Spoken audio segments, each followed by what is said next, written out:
So we bought a house. An 1879 mansion in desperate need of love with a legendary and unique history and a community to match. This is the story of our house and the Legends of Lemp. Hey everybody, today we're going to get our hands dirty and learn some things about refinishing doors. The mission is to take this door right here down and over to Kaleb's house at Second Empire Strikes Back, and he's going to give us a lesson on how to do this properly. I think Nicki found a door that we might be able to replace this one with for safety purposes. We're going to go get that. So join me as we take this door down, replace it with some plywood for safety purposes, and truck it on across town. Hey kids. Nicki. Hey. You said you found a door you think might fit? Yeah, so I found this door that should be just big enough to replace the one that we're removing today. That sucker's heavy. Yeah, so is all the Durock that we just moved. Did you move a bunch of Durocs to get to the store? Yeah. Hey, you don't kill me. I've got an alternative idea. Okay. Yeah, what if we just ripped some plywood that I think is upstairs and shoved it in the door frame? Okay, yeah. Right, well, let me run up and see if it'll fit, okay? Here. Oh yeah, perfect, thank you.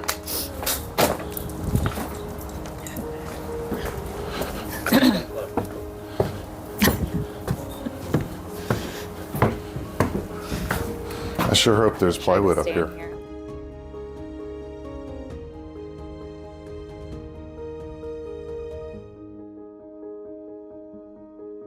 Oh yes, I think we have a likely candidate right here.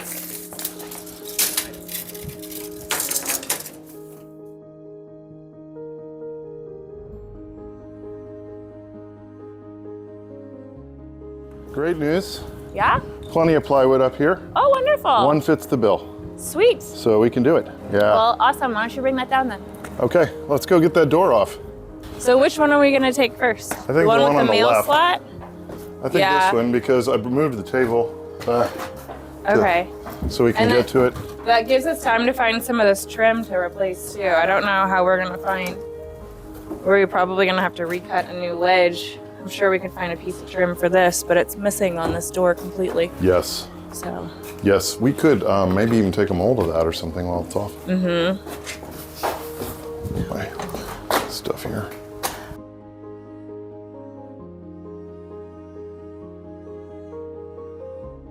I want to see if we can restore the transom hardware too, though, with the transom. I got it to open anyhow. We got movement.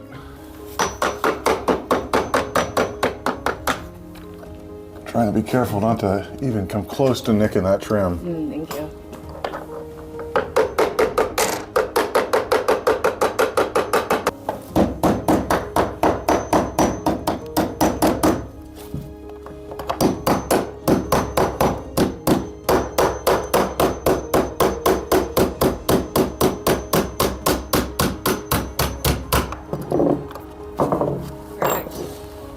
Okay, you ready? Ready.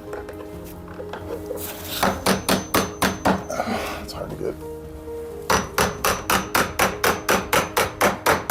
Okay, good. You gotta go a little bit more. I can still see it.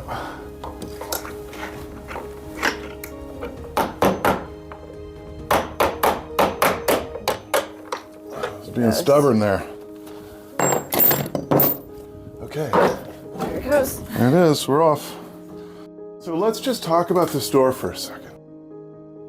This is glass right here, like in the middle, this is glass. There may not be glass back there, but. Right, it would have been glass. In the years that it's been a duplex, someone has come through and replaced it with this plywood, and they've put a little peephole in it. Yep. And they've changed out the hardware in some places as well. So I think Kaleb, when he came over here, said that we're gonna get all the hardware cleaned off of it, but I would be interested to see if we don't change out the knobs or the plate or anything. Let's talk about how old this is. I think Vahlkamp put this up himself, this door. I think, theory to be proven, he built this house knowing that he would eventually rent it out, and I think he put 2 doors on the front. I could be wrong, but this middle here sure looks really old from the outside. Well, but think about it. He started renting out as a duplex before 1900. Right after he moved out, Right. he turned right back around and rented this place.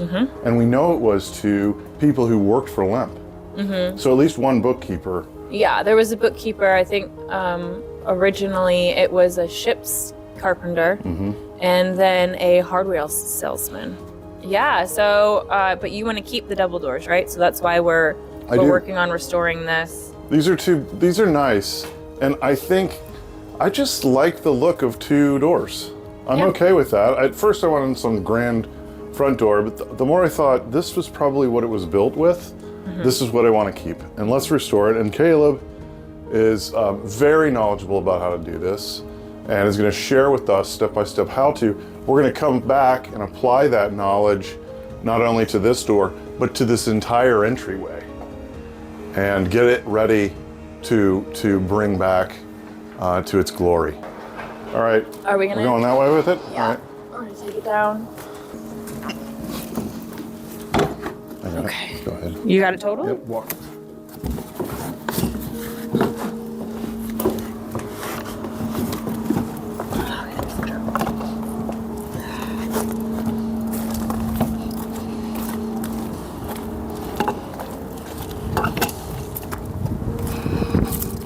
Set it on the grass.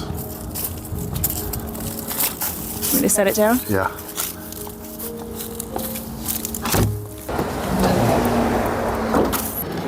We've got a lot of stuff to restore in this house.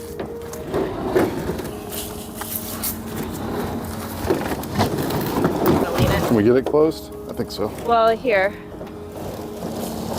There we I'll go. lift it up.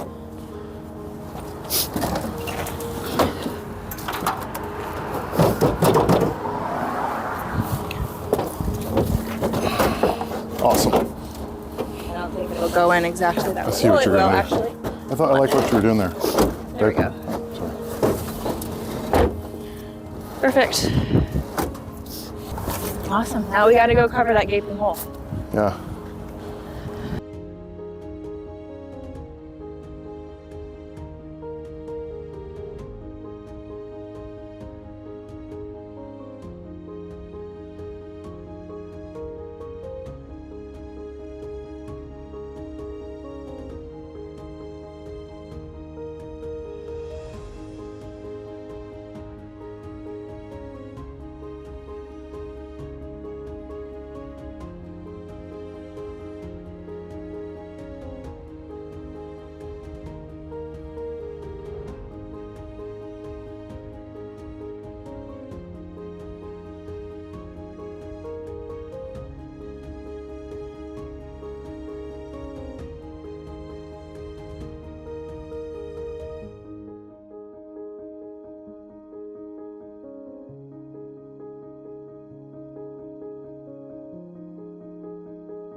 Kaleb Higgins.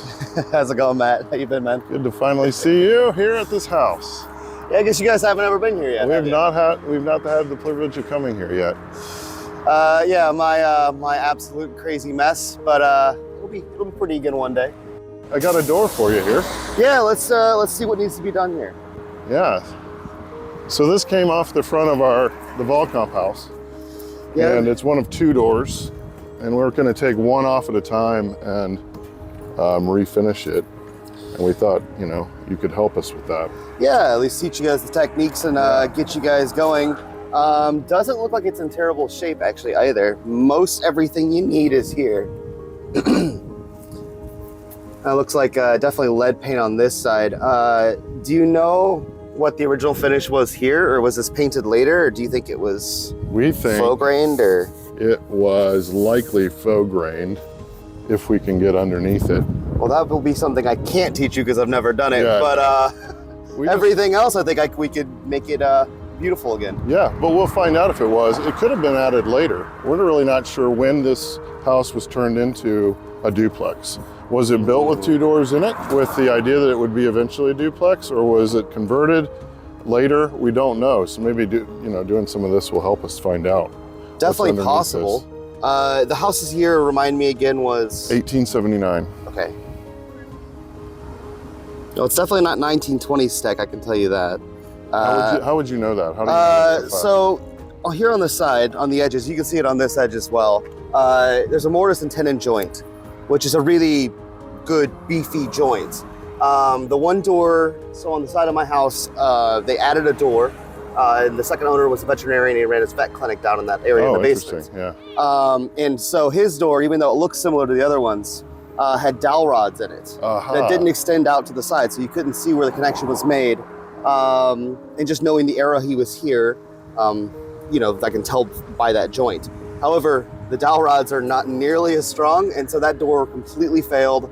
And I had to actually end up screwing it all back together. I had to take the door completely apart and put it back together. Wow. I didn't think it was savable, but I've gotten a little bit better at this stuff, That's so great. ended up being savable. Well, let's get this thing out of here so we can get out of the street, huh?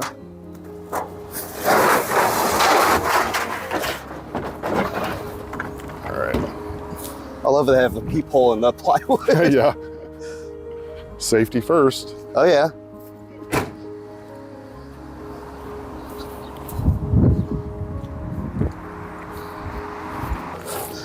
And actually, let's get it on the other side first. I think that'll be the better demonstration piece.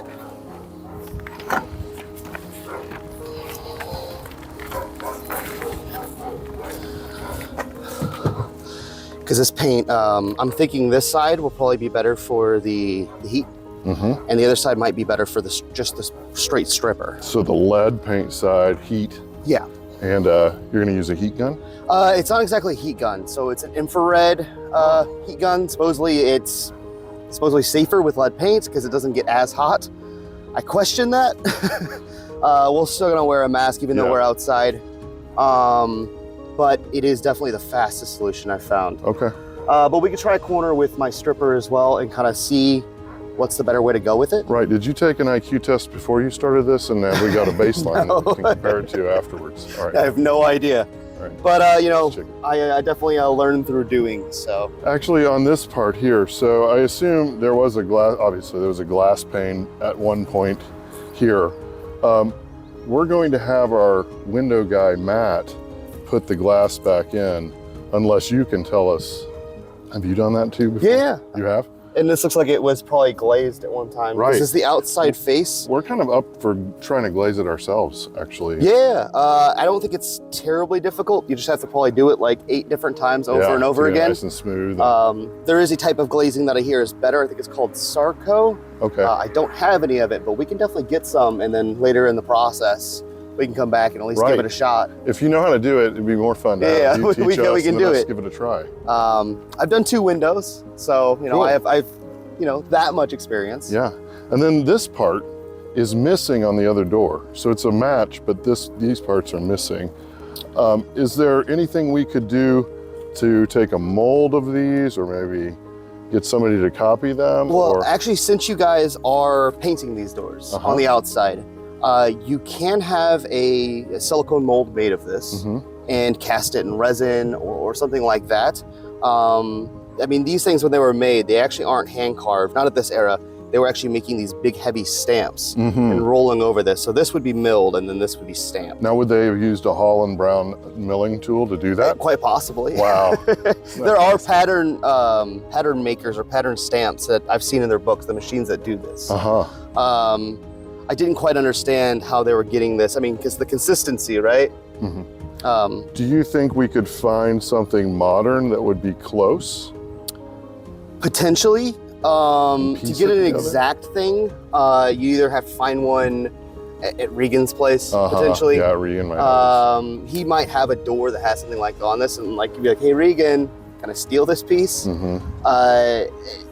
Usually when they made these things, you know, like when they cut a knife to make this profile, they didn't, you know, whoever was making these doors use that knife continuously. Right. And so you'll see a lot of houses with the same exact things. Okay. I like this bevel too. It's not your standard piece of wood here. There's something, you know, different. Well, yeah, you have to have the water run off, right? Yeah, there you go. And then they'll even probably have a slight drip. Oh, maybe not. But you know, this wouldn't be too hard to make. This, I mean, somebody could carve it for you.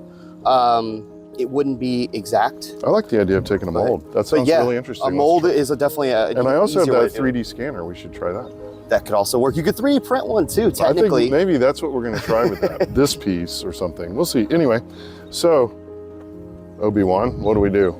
First, let me go ahead and get some power, pull some power from the outside or the inside out, and go grab my few tools. Great. So what we got here though is two different ways of getting paint off. One's what they call a speed heater, and essentially it gets hot enough. It has These are like coiled. These are coiled heating element bulbs. Not your traditional heat gun where it blows air through. No, this works much better. Although I will say certain points, like a heat gun, can be better because if you're like really just trying to get a certain tiny portion of it. But there are a few disadvantages with this. Even though it's quicker, you have the risk of charring your wood. Luckily, that does sand out, and there's a lot of work after you're done with this. Whereas this, which is my Cooper's Strip Club, funny name, amazing stripper though, comes out of New Zealand. This stuff, after you're done, the wood's done. Yeah, let me ask you a question. Why wouldn't we just blast this whole thing with stripper oil? Why this step? Well, because this is faster. So some of because I've played with basically every kind of stripper you could ever imagine, trying to get paint off. Even though this stuff is magic on most modern paints and anything like that, it does occasionally have a bit of a rough time with the old lead. You know, but this stuff, it's so flaky, you could pretty much just pull it and it'll come. So depending on how difficult, like, because we're gonna start on the bottom with this guy, and then we're gonna spray some of this on the top and figure out which is the quicker method here. Okay. Bad news, folks. We only have one N95 mask, so the worker will do that, and I'm gonna stand, you know, upwind. Is that right? Upwind. Yeah. Yep. So it is lead paint. Right. We're outside. You know, we don't even have to test it. I know it's lead paint. We definitely know it, the way it's flaking. Yes. So, you know, you definitely don't want to breathe it in. They say this is safe with lead. I don't know. I wouldn't trust it, though. But since we are outside, it's a nice day. It should be okay. Most everything will go off in the air. Just don't hover over it. Right. So we'll give this about a minute or so to heat up. And in that time, I'm going to spray just a little bit of my Coopers here in the corner. Also, for something like this detail, it might be better. Actually, we'll go ahead and put a little bit of the Coopers on that as well. Oh, yeah. I feel the heat. Yeah, it comes off. Yeah. And so basically, you just gotta hold it on here. There it is. Yep. Oh, right away. Just peels right off, doesn't it? Yep. Also, with these blades, you'll see I have a few different shapes here, different profiles and molding bits. Essentially, what you're trying to do is not drag like a really sharp surface deep into the wood, because they are sharp. They will score your wood, and you always want to pull, not push, because push you can get underneath the fibers. Okay. So you pull. That's why these are better than, like, say, a putty knife.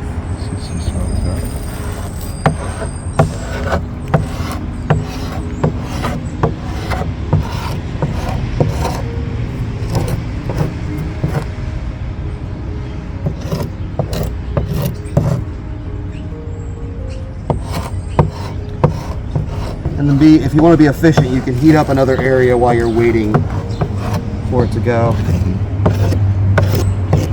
And while you've been doing that, that stripper's been working. Oh yeah, that'll come off real quick too. Honestly, I think because you don't have so many layers, Let's talk both about of these options are the plug lack and of play. layers tells me. What does that tell us? Does that tell us the door's not that old, or anything? Does It tell us means anything? maybe the doors were refinished at some time. Maybe somebody did this. I've heard tales of what they used to do for like old siding and stuff is literally a blowtorch. The guys would come in and burn the old paint off and then paint it again. So, but I mean, of course they had more caustic chemical strippers back then too. That were really nasty for people, but they had numbers on paint. Yeah, see that comes off right away. Butter. It's almost like there's only 2 layers on there. That's what I'm Maybe a seeing so primer far. and 2 layers. And then, so what I would do also after that little bit's done is just take a little bit of this again, and I will do this over here as well. This is always my second step. But steel wool is kind of the trick here because this will take almost everything off the top layer of wood, but you have any deep gouges or anything like that, it's like a little brass brush you would use in steel wool because it'll get it actually out of the grain itself. With this stripper, you should be wearing gloves as well. Let me tell the viewers that. It will burn your skin a little bit. You know, just tingling on your fingers. I don't have any gloves currently. I'm out. Let me go see if I can find... actually, no, I know where the brass brushes are, but let me go grab one of those. We'll come back we'll and see this. I'll get this going. This is great.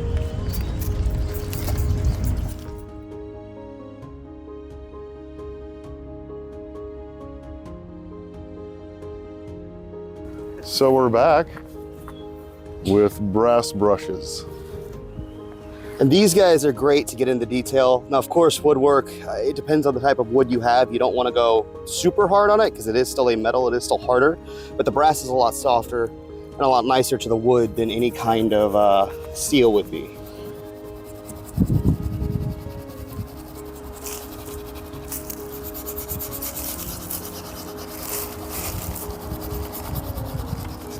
And in these detailed areas, have a little bit of patience. It will take you a few times over it to get it actually all out. And always with the grain. We'll come back with a little bit of steel With the wool. grain, I heard that. Got it. Always with the grain, with any kind of wooden project.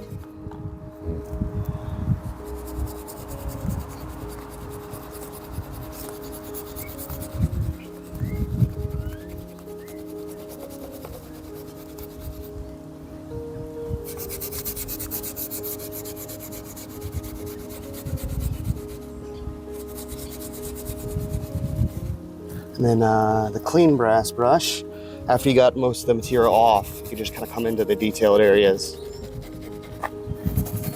Just clean them up a little bit more.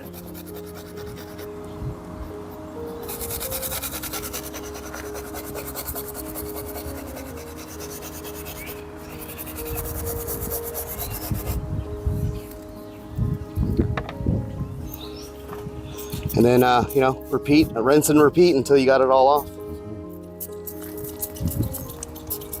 How many times do you think it'll take to do this? How many coats do you think something like that would take? Probably like once, two or three times. You can also... it's these parts right here that's getting... Well, yeah, and actually, if you take a dental pick... I was going to say... go in there with a metal dental pick, which I have them inside, I just didn't grab one. Little pointy thing. But yeah. And as long as you're careful, you can pull it all away pretty easy. Okay. Kind of the same thing with like this trim here, but that's what these little different blades are with the curves. Oh, I see.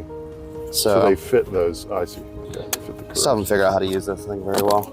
But yeah, so you just kind of find one that fits in the curve quite well. A lot of the times I'll have to move it around, but you can get something that's close. And do you use stripper in this area, or are you going to try heat? We'll probably go for the heat first because it will be a quicker solution. Yeah. But then like directly afterwards, like for instance, this area, I would clean up with the stripper. They're still coming back. Yeah. And then to be honest, because you use heat at all, I would still go ahead and maybe sand it with like a 220. Some of the doors that are way out of whack, like some of the ones I've had to do, had to be completely resanded, but this is in pretty good shape. So it won't need anything but a very light sand. Yeah. And then, there might be a little bit of wood fill to do. Some of your edges are kind of curled over here. When you do go to glaze this, you want a pretty straight line there, Okay, or else you'll have a very wavy glaze It'll line. look weird. Yeah, I mean, this Okay. is kind of your edge that you use to glaze. Uh-huh. So like things like that, I would probably build up a little bit. Well, we're with... coming back for a lesson. So, Oh yeah. So we're gonna have to learn how to glaze that part. Looking at good. other imperfections, depending again like on the type of lock you guys want to keep on here, or if you guys want to change this out for something different. You know, in my case, for certain doors, I would patch this with another piece of wood that matches, or you know, you could just fill it as well with a wood filler. I like these barrel locks actually, and I'm probably gonna have something in there. It won't be this, but it'll And then see, so they probably used to have one here because it looks like a patch. There's a big chunk missing here. Oh yeah. So that would probably have to be filled. Definitely had some nails that have come out of probably what your spring bronze or the seal on the door. So that's probably what these are. So like, you know, little things to fill here and there. Luckily you're not having to cut chunks of the wood out and replace it. Yeah. Because this can all be done with fill. Hardly any major damage, right? No, barely. To the point where nobody will ever know. I mean, People this probably feels like think you had a door made. The bottom of the door feels like the most worn part. It's just, you know, your average dings and wear. Yeah, but nothing bad. Nothing to worry about, I don't think. I'm At really least happy I with it. wouldn't say so. Pull a little bit of that off. Oh, look at that. It just comes right off again. Well, yeah, if you let that stripper definitely- sit for any amount of time. And look at the shade, the difference in the color between the two woods. Yeah, very, very definitely two different types of wood. Which I said, again, is quite common. Huh. A lot of the houses are like that. So would they have painted this to just give it a same look? Yeah. They probably would have, if that is definitely the original, then they probably would have painted this Right, door. okay. They typically don't have, from what I've seen, two woods next to each other. Like most of my rooms, like the parlors and things like that, it's each parlor's cherry and then the stairwell's all oak. And so even on the doors, they would put a really thick veneer on both sides. So To match. yeah. So, you know, half of my pocket doors are oak on one side and cherry on the other. Got it. So they paneled them two different ways. But this one was covered with paint, so they didn't have to worry about that. Yeah, which, you know, I know people today have the sensibility that, oh, things were never painted, but actually a lot of the times they were. Paint was kind of a cool technology at the time. When they did millwork like this, I assume they milled, would it have mattered if it was a soft or a hard wood? Would it have been cheaper to get a softer wood milled, I assume? Probably, but I know there are certain woods that handle cutting better. Oh, right. You know, like if you're turning a bowl on like a lathe or something, people prefer different woods. Right. Okay. It's just like stone. If So you were to some carve takes stones, the you know, the shape better. yes. Got it. And since this is a press, I don't so know. they would have just rolled this thing through and just stamped the Yeah, sucker in. they probably would have went ahead and cut this out first and then probably had a cove here. Yeah. So this probably would have been a knife and then run that through a machine. And it's just like, you know, it would exert a certain amount of pressure on a press it mold. in. And then, yeah, it would probably be a rounded one. And then you just push the board through. I just thought they would have cut that. That makes so much more sense because it's rounded, you know, and it'd be hard to cut that. Absolutely. Way it'd be easier to very press difficult. Well, at this time, I mean, this is where you get into like wallpaper and stuff like that. So people are able to decorate their houses like the rich were only able to do before this. So this is Industrial Revolution. This is the the mechanization of artistry that used to take, you know, artisans doing, you know, by hand with chisels and things. I mean, these guys were still skilled. This is still somewhat in that era, but it's becoming mechanized to the point where a laborer can do a lot of woodwork in one day, as opposed to just one little tiny thing. Similar to farming at that point. Right? And it became quite a bit more affordable. So people who didn't have all the means in the world, but were still well off, could get the woodwork like this.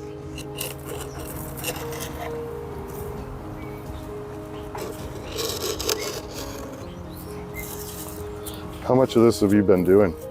A lot. I've got 2 doors of my own I'm doing right now, actually. One's actually that side door, and then the one's the other side door. And I've already got the one here in the back done, so. I love all the angles of Second Empire. The angular aspects of it. Oh yeah. So cool. And this one being a very, very late example, it has a lot of that carrying on the inside. So you're more into like aesthetic movement, East Lake, which is almost kind of like a precursor to Art Deco. So you're kind of starting to see a lot of the straight, long lines that lead your eye. And away from actually more of this style, so where it's more decorative. There's a lot of decorative elements still, but like think about it as like a more decorative Art Deco sort of.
So there's this little scallop that revealed itself. You cannot see it here at all. It's all painted.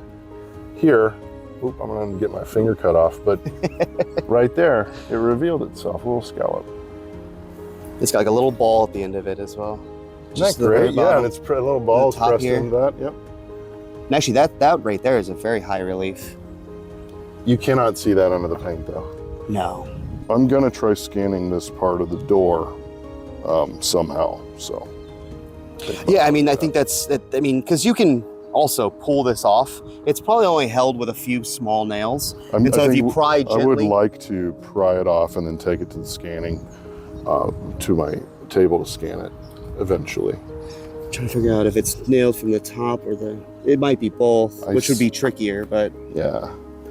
You see any nail holes in there? No, but sometimes they're pretty good at disguising them as well. Anyway, we'll figure it out.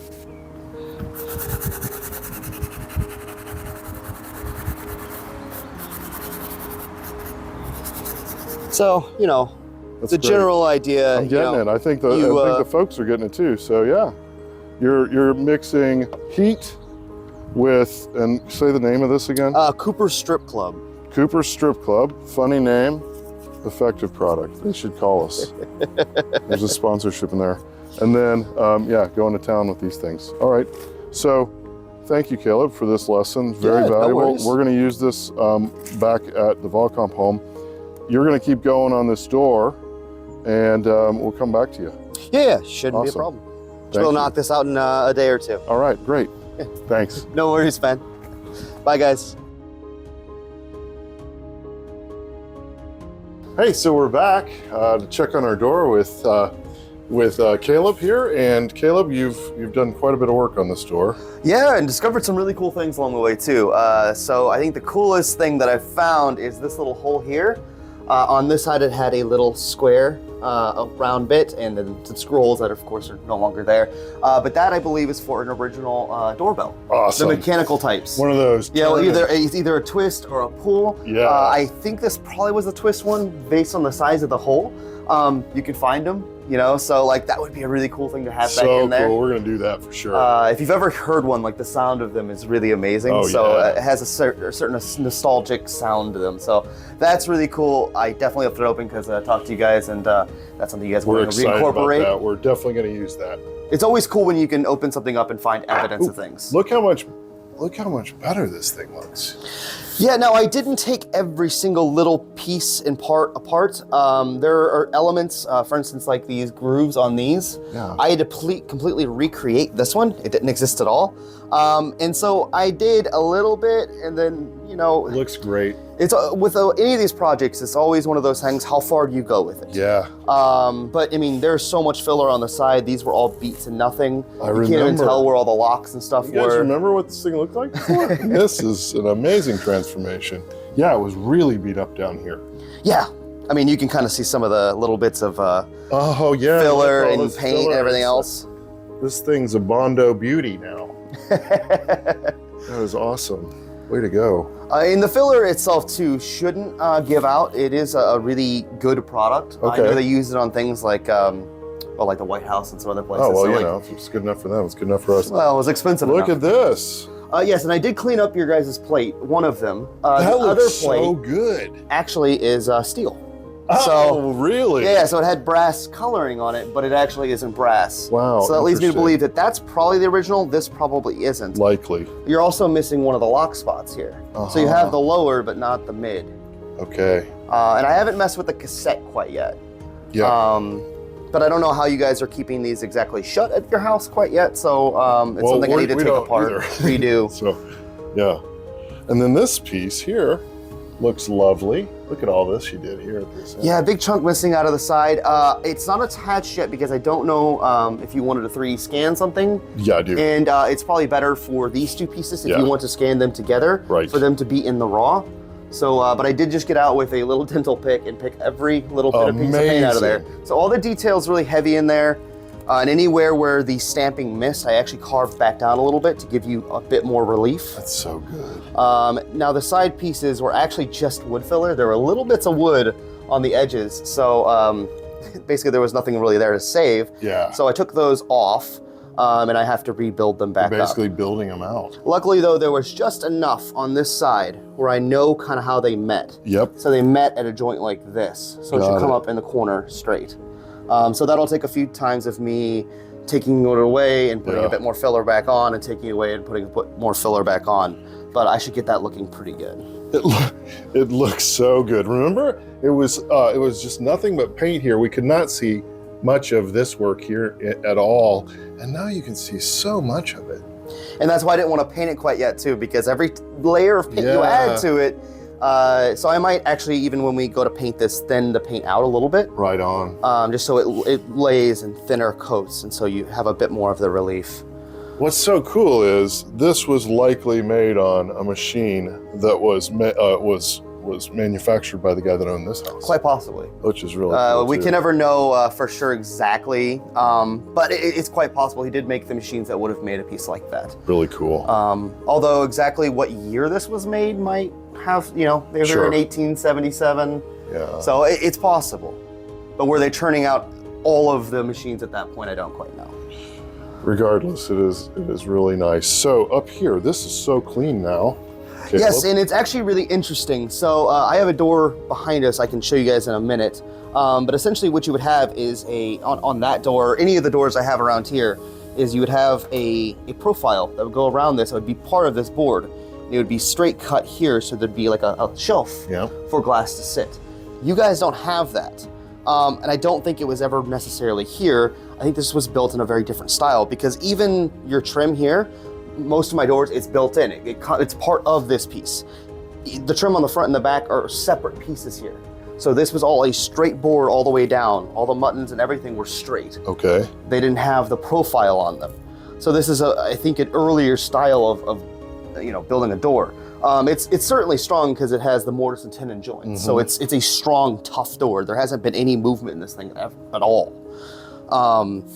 But that does add some questions here, because I haven't touched a door that has these straight edges up here. Yeah, how to handle it. Now, I do have a few solutions. What you could do is take a profile that you can go buy anywhere out of some decent lumber that'll withstand some elements. And I could create basically that channel in here, and you can set a piece of glass. That's what I assumed we'd do. What's your other option? Sorry. My other option would be to go to somebody like Bill at St. Louis Sash and see if you can get him to build you like a Queen Anne style.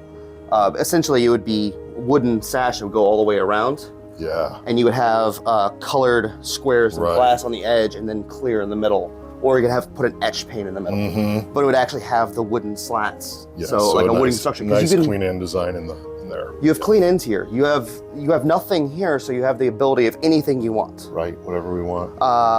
And again, like you could temporarily tack something in here.